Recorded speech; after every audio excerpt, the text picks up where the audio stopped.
जब ब्याह हो जाएगा बहू आ जाएगी तो कितना अच्छा लगेगा तुम्हें। क्योंकि तुम्हारे सामने जब छोटी सी तुम्हारी दुल्हन घूमेगी कितना अच्छा लगेगा। ठुमक ठुमक के छोटी सी दुल्हन अंगना में डोलेगी। ठुमक ठुमक के छोटी सी दुल्हन अंगना में डोलेगी।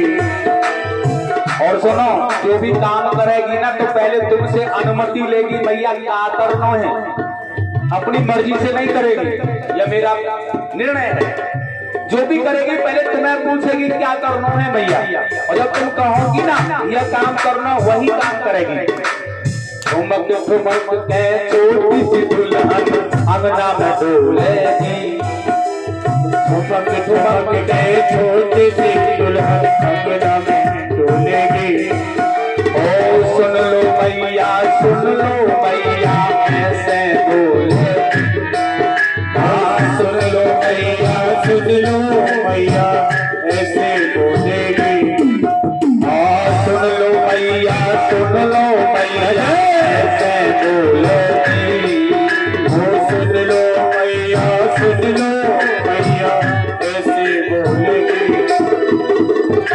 करेगी तेरे काम सब काम, सब काम मेरा करेगी सब काम, तेरे काम, तेरे काम, तेरे काम।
सजा दो मैया पैरों का जनिया।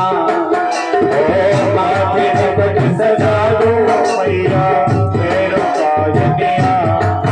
हाँ माथे मुकुट सजा दो मैया पैरों का जनिया। ओ माथे मुकुट सजा दो मैया पैरों का जनिया। घन श्याम मेरा श्याम मेरा श्याम, घन श्याम मेरा श्याम मेरा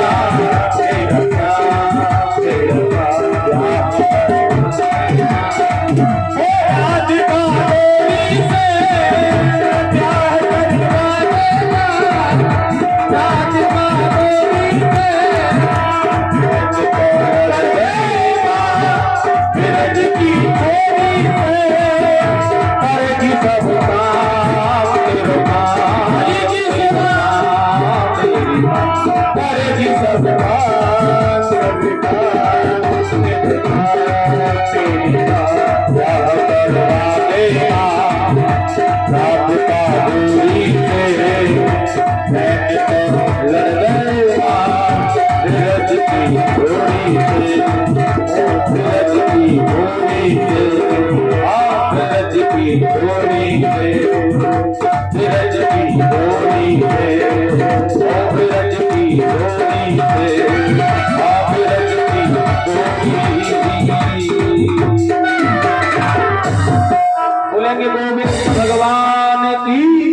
जय जय श्री।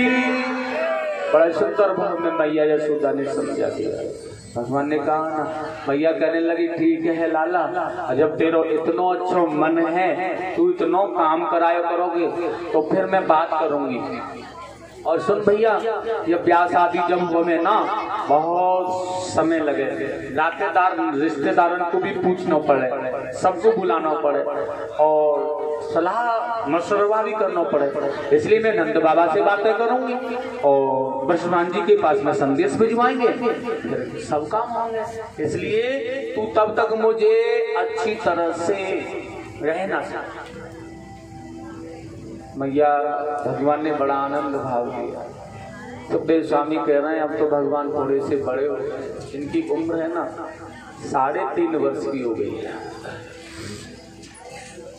या अपनी ग्वाल गोप मंडली से मिले आया, श्री दामा मधुमंडल मनसुका धनसुका, बड़े दुबले पतले से हैं।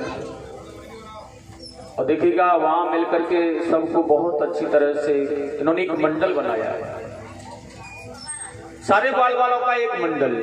ये बड़े दुबले पतले से रहते हैं ना, और ये जो ग्वाल वाल है ब्रजमंडल में, ये गोपियां और गोप जो है ब्रजमंडल के, ये क्या है? ये ऋतुआ सतुआ भजंगना है। और सुनो, ऋषि मुनिवर, ये सभी भगवान की लीलाओं में आनंद लेने के लिए भगवान के साथ यहाँ अवतार लेकर के पधारे। ठाकुर जी ने कहा बताओ, हम तो यहाँ यशोदा रानी के यहाँ नंद बाबा के महलों में जहाँ 9 लाख गायें हैं, वहाँ आनंद से यहाँ माखन खा रहे हैं, बड़ा आनंद ले रहे हैं। और हमारे साथ में हमारी लीलाओं में सम्मिलित होने वाले हमारे ब्रजवासी जो हमारे तरुवर हैं, हमारे देवता ऋषि मुनि आराध्य हैं, उन्हें माखन भी ना मिले, इसलिए मन बना लिया। और सुनो, पूछा है तो मैं माखन नहीं मिलता। अब कोई कहता है एक गाय है, कोई कहता है गरीब है, कोई कुछ कहता है, कोई कहता है हमारे घर वाले बेचने चले जाते हैं मथुरा। ठाकुर जी ने कहा सुनो, कल से ये प्रण है मेरा कि मैं तुम्हें माखन भरपेट खिलाऊंगा।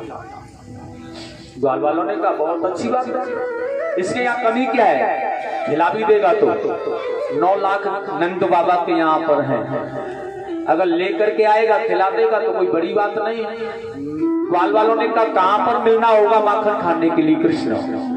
भगवान ने कहा मिलना नहीं है, मैं स्वयं आऊंगा तुम्हारे पास और देखो कहाँ से खिलाओगे, लेकिन अब मैया यशोदा कुछ नहीं कहेगी क्या?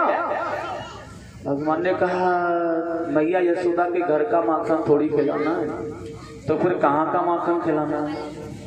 भगवान ने कहा तुम्हारे घरों में से निकाल करके तुम्हारा ही माखन खिलाना है। भगवान ने एक मंडल की बहुत सुंदर रचना की है, बाल गोपाल चोरी विद्या मंडल है। छोटे छोटे बच्चों का, बाल सखाओं का चोरी करने वाला, माखन की चोरी करने वाला मंडल, उसका नाम है बाल गोपाल चोरी विद्या मंडल। और सुनो, उसके बाद में भगवान ने कहा भैया ये मंडल का कोई अध्यक्ष बन जाओ, क्योंकि ऐसा अध्यक्ष जिसकी सभी बात माने। मंडल तो बना दिया गया, अध्यक्ष नहीं होगा तो फिर कैसे चलेगा? ये बिगड़ जाएगा ना, कोई किधर भागेगा कोई किधर, जिसकी सभी बात माने। मधुमंगल ने कहा मेरे पास लाठी रहती है, मैं बन जाऊंगा। नहीं, तुम बहुत दुबले पतले हो। श्री दामा ने कहा मैं, मनसुका ने कहा, धनसुका ने कहा नहीं, एक काम करते कन्हैया को ही बना दिया जाता है, यह मोटा ताजी सा है ना, और अगर माखन कहीं मिलेगा भी नहीं तो इसके यहाँ तो रोज ही माखन रहता है ना, ये खिलाएगा। 3.5 वर्षीय कृष्णचंद्र जी महाराज मंडल के अध्यक्ष बन गए। अब कहा सखाओं ने, ग्वाल वालों ने क्या करना होगा हमें? भगवान कहने लगे तुम्हें इतना ही करना है बस कि कौन सी गोपी कब घर से बाहर निकल के जाती है और मुझे बताना है, बाकी काम नहीं रहा है, बस इतना काम। और ग्वाल वाल लग जाते हैं। प्रातः काल हो गया, जैसे गोपी अपने घर में से निकल करके गई, आज आकर के उनके घर में माखन खाया, बैठ करके बड़े शांति से और खा पी करके चले गए। गोपी ने आकर के देखा वो मटकियां, वो मलरियां, वो माखन, वो छाछ, पड़ोसिन से बातें कर रही थी, बहन आज तो कोई चोर चोर आ गया हमारे घर में। कोई बात नहीं है, पहली बार ही तो हुआ है अभी ऐसा। उसने कहा हाँ तेरा वहम होगा, कोई नहीं आया। अरे हम भी तो यहीं थे, कौन आ सकता है, कोई नहीं आया। अगले दिन दूसरी वाली के यहाँ, क्योंकि एक ही घर में थोड़ी माखन खा रहे हैं, वो तो अदल बदल। उसने कहा बहन मेरे यहाँ भी वही हुआ जो तेरे यहाँ।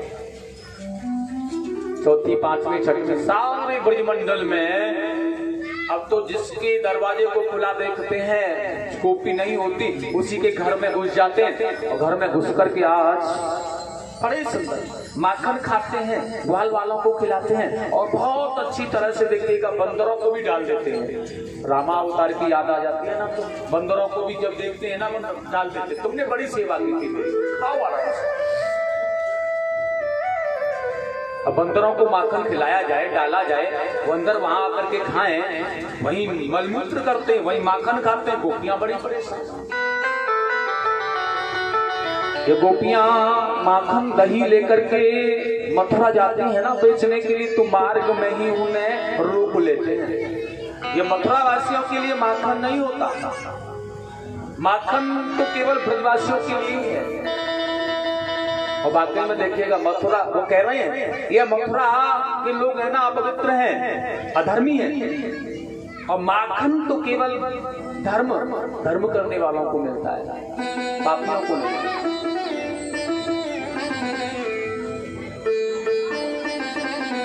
और सारे के सारे माखन मटकियों को दहियों को रोक लेते, नहीं जाने नहीं। आज से भगवान ने किसी गोपी को मथुरा नहीं जाने दिया, और रास्ता बदल के जाना भी चाहती है ना तो न जाने कहां से आ जाते। कोई गोपी तो मटकियां रख करके हाथ छोड़ करके चली जा रही होती है ना, मथुरा चली जाती है, लेकिन माखन की मटकियां उतर जाती है उनके सरों से, उन्हें पता नहीं चलता और मथुरा रीति ही पहुंच जाती है, लौट करके आना पड़ता।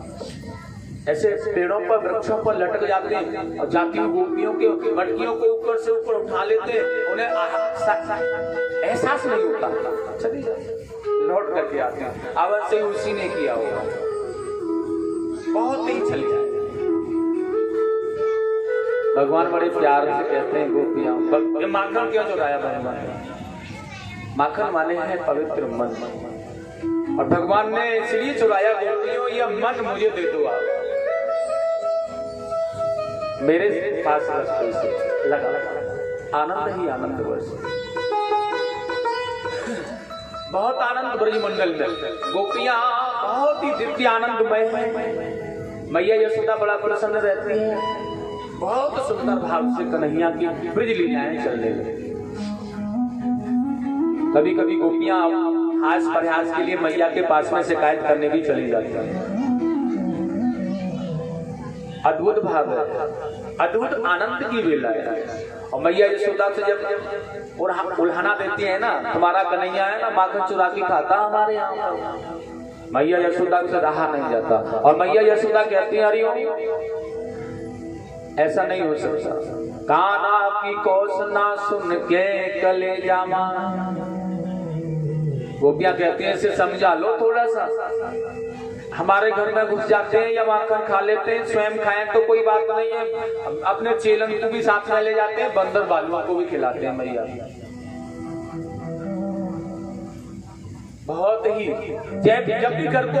और सुनो, ऐसा नहीं माखन की बात नहीं है, हम गाय दोहन से पहले ना ये बछड़ों को छोड़ आते हैं। भगवान कहते हैं जब मेरा मन करता है ना तो मैं अपनी मैया के पास में आकर के दूध पी लेता हूँ, कोई नहीं रोकता मुझे। तो ये बछड़ों को क्यों रोका जाए? ये अपनी मैया का दूध जीवे आए जब क्यों नहीं पीते?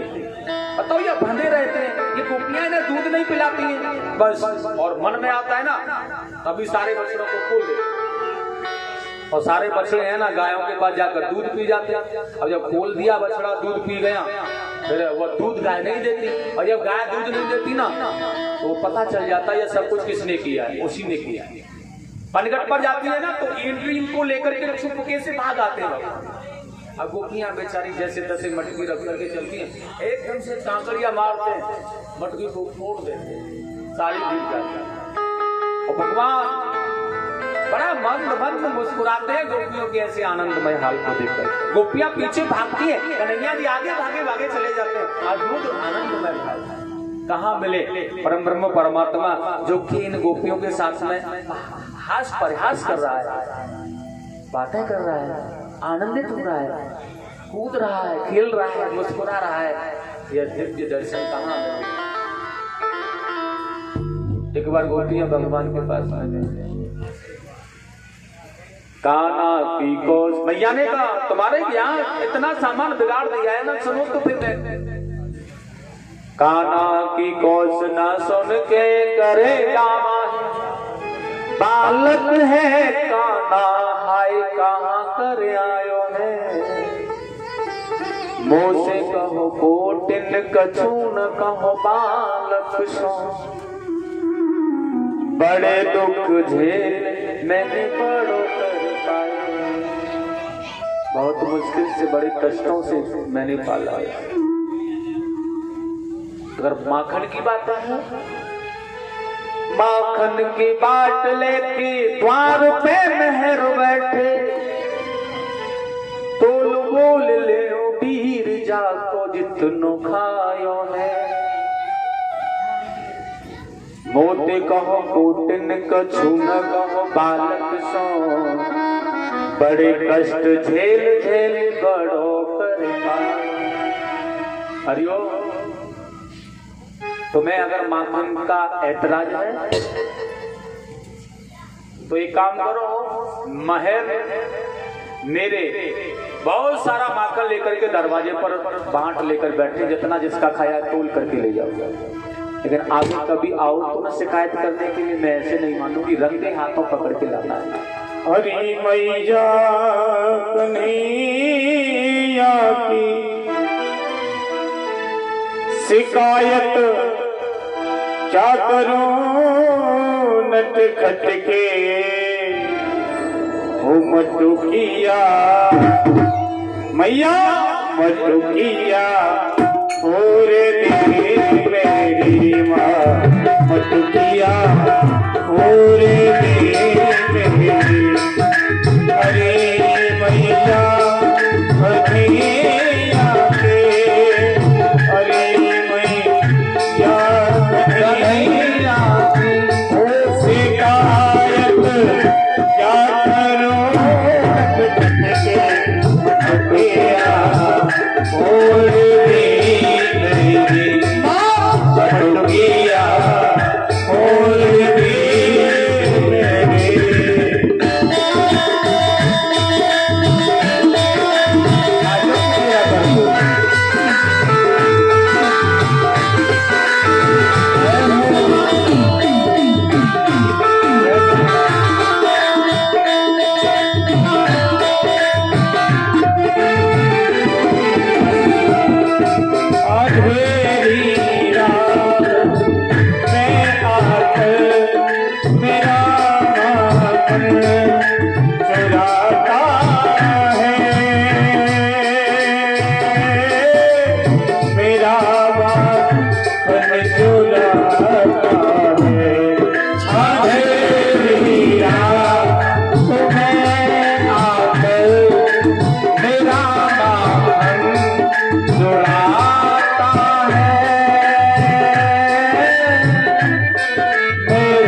आनंद कंद भगवान की। एक बार प्रेम से बोलो, प्रेम से बोलो, और थोड़ा सा प्रेम से बोलो, एक बार जोर से बोलो, एक बार गुस्सा से बोल दीजिए। गुस्सा में तो तेज बोलो तुम, ऐसे गुस्सा में बोल भाग्य बिहारी लाल की। भाव को भाव अनख आलस हो, नाम जपत मंगल दिस दस हो। गुस्से में बोलो चाहे प्रेम में, लेकिन बोलना पड़ेगा राधे राधे। बोलोगे नहीं तो बात बिगड़ जाएगी, और बोल दो चाहे प्यार से चाहे गुस्से में, बनी रहेगी बात। ध्यान दें, बड़ा सुंदर शिकायतें कर रही है भगवान, बड़ा आनंदमय भाव, बहुत सुंदर। अब ऐसा तो किया करो मत तुम, ब्याजी ने कहा राधे राधे बोलना है, प्रेम से बोलो राधे राधे। अब पीछे वाले देख रहे हैं, आगे वालों ने हाथ ऊपर करके बोली दिया, ब्याजी क्या देख थोड़ी रहे हम क्यों। पड़ोसी सोच रही है आगे वाली ने बोल दिया मैं क्यों बोलूं। अब वैसे ही काम चल जाए तो अच्छा, इतनी भीड़ में क्या पता चल रहा है कौन बोल रहा नहीं कोई। एक ने हाथ ऊपर किया, एक ने वैसे ही मुंह हिला दिया अंदर। लेकिन सुनो, जब तक मुंह खोल करके जोर से नहीं बोलोगे राधे राधे जय श्री कृष्णा, तो काम नहीं बनेगा। वाकई में पाप दूषित जो जीवन है ना हमारा, ये भगवान का नाम स्मरण करने के बाद पाप कम होते हैं थोड़ा सा। जब हम कीर्तन करते हैं, कथाएं सुनते हैं, पाठ करते हैं, तो हमारे पाठ करने से, भजन करने से, कीर्तन बोलने से हमारे अंदर के जो पाप होते हैं वो खत्म होते हैं, नष्ट होते हैं। और जब जोर से बोल, अब नष्ट कैसे होंगे? जब मुंह खोल करके बोलोगे तभी तो निकल कर जाएंगे बाहर, और जब मुंह नहीं खोलोगे, बंद ही रखोगे, तो फिर निकलेंगे कैसे? इसलिए छोटे और धीरे से मुंह खोलोगे तो छोटे पाप निकलेंगे, बड़ा मुंह खोलोगे तो ज्यादा पाप, बड़े मोटे मोटे पाप निकल जाएंगे। ये बड़े बड़े पाप निकल जाएंगे। ज्यादा जोर से बोलोगे तो जल्दी जल्दी बड़े बड़े पाप निकल जाएंगे, फिर आनंद की अनुभूति मिलेगी, फिर कृपा मैं आनंद ही आनंद बरसेगा, बिल्कुल सीधा साधा। अब ऐसा मत किया करो आप लोग। एक भागवत कथा हो रही थी, सामूहिक था, जैसे यहाँ हो रहा है कथा का आयोजन सामूहिक सबके सहयोग के द्वारा, और कार्यकर्ताओं ने, एक व्यक्ति ने बुलाकर कहा सुनो यह हमारा दान लो। कार्यकर्ता गए, जाकर के दान सुनो, दान दिया नहीं, दान केवल कह दिया इतना दान, जाकर के हमारा बोल दो गुप्त दान। और उन्होंने जाकर माइक में बोलवा दिया, पंडित सुनो इतना, मतलब 1000, 2000, 5000 जो भी गुप्त दान, मन को शांति नहीं मिली। अब इतना 5000 रुपए गुप्त दान, लेकिन किसी को कैसे पता चलेगा कि गुप्त दान किया किसने?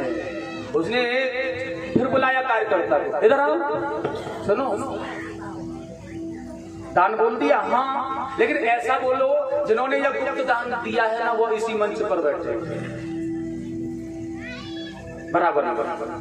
उन्होंने कहा भैया जिन्होंने यह गुप्त दान दिया था ना वो यही मंच पर बैठे हैं। अब यह मंच पर बोल दिया, अब मंच पर तो बहुत लोग बैठे थे, अब विश्वास नहीं हुआ। उन्होंने कहा ऐसे कैसे काम चलेगा, मंच पर तो बहुत लोग बैठे हुए हैं। इसलिए उन्होंने कहा सुनो इधर आओ, हाँ क्या कहना है? यह कहूं कि मंच पर जो गुप्त दान दिया है ना जिन्होंने, वह मंच पर तीसरे नंबर पर बैठे हुए हैं। उन्होंने कहा भैया जिन्होंने गुप्त दान दिया है ना वह मंच पर तीसरे नंबर पर बैठे हुए हैं। गुप्त दान है, उन्होंने कहा तीसरे नंबर पर बैठे हैं, बहुत अच्छा। उन्होंने बोल दिया तीसरे नंबर पर बैठे हैं, गुप्त दान बोल गया। अब कमेटी वाले कार्यकर्ता गए घर पर, उन्होंने कहा महाराज गुप्त दान दिया था आपने भागवत कथा के लिए, दे दो, चेक काट करके दे दिया। वो बेचारे बिना पढ़े लिखे थे कार्यकर्ता, लेकर के चले गए, और लेकर के चले गए बैंक में बुझाने गए। अब बैंक वाले ने उसे नहीं मिलेगा, क्यों? क्योंकि इस पर हस्ताक्षरी करके नहीं लाए हो। अब बिना हस्ताक्षर के पैसे कैसे निकल जाएंगे? अब वो लेकर के गए, दानचंद नाम था उनका। उन्होंने कहा दानचंद जी हाँ तुमने तो चेक पर हस्ताक्षरी नहीं डाले। उन्होंने कहा भले आदमी हस्ताक्षर क्यों डालूंगा मैं, क्यों? अरे तुमने दान दिया है ना। उन्होंने कहा नहीं, गुप्त दान में नाम नहीं लिखा जाता, ये तो गुप्त दान है, गुप्त दान में कोई नाम थोड़ी लिखते हैं, इसलिए गुप्त दान में नाम नहीं लिखा जाता। अब कर लो बात, दान भी दे दिया, नाम भी भूल गया, इसी मंच पर बैठे हैं, तीसरे नंबर पर बैठे हैं। लेकिन जब लेने वाले गए, दानचंद जी से कहा दान दे दो, तो सुनो अब बिना नाम लिखे ही फाड़ करके दे दिया चेक। और जब गए दस्तखत करवाने के लिए तो गुप्त दान में कोई नाम थोड़ी लिखते हैं, गुप्त दान तो गुप्त दान होता है। अब कर लो बात। और तुम भी ऐसे गौ कथा में तो बैठे हैं, जोर से क्या बोले, जोर से बोलने की जरूरत थोड़ी है, इसलिए लेकिन नहीं, जोर से बोलना है, आनंद से बोलना है, प्रेम में बोले।